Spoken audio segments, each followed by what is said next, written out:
Polisi katika kaunti ndogo ya Embu Magharibi wamenasa na kuharibu lita 1340 za pombe haramu katika operesheni ya pamoja ya kukabiliana na utengenezaji wa pombe haramu katika eneo la Kawanjara, kaunti ndogo ya Runyenjes. Operesheni hiyo ilifanyika baada ya wananchi kuwapa maafisa wa usalama taarifa kuhusu kiwanda cha kutengeneza pombe haramu kilichokuwa kichakani. Naibu kamishna wa kaunti Mercy Gatobu amesema maafisa walivamia eneo hilo na kunasa pombe hiyo inayojulikana kama makore.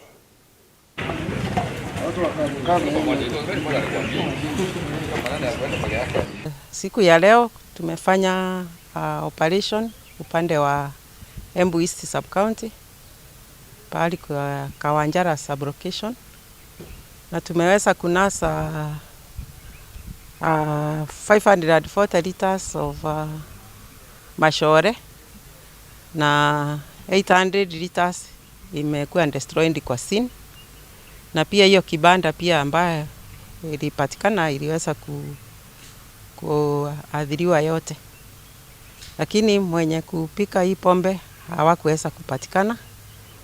Lakini tumetask Sub County Security Team ya Embu East waweze kututafutia wao na waweze kuwanasa ndio waweze kuchukuliwa hatua ambayo inafaa. Ningependa kutahadharisha wananchi wale ambao wanabugia hii pombe ya kwamba inadhuru afya yao, na wale ambao wanapika tunawaambia kuna alternative ways ya kufanya kazi. Sio lazima upike pombe ndio upate pesa, manake hii pombe it is not even good for consumption, ni ile inaua. Kwa hivyo wananchi wa Embu County tunawatahadharisha sana, msibugie hii pombe ambayo inakorogwa, iko na sumu mingi, na ndio maana watu wetu wanaendelea kukufa. Tunatoa onyo kwa wale wanapika. We have just started the operation.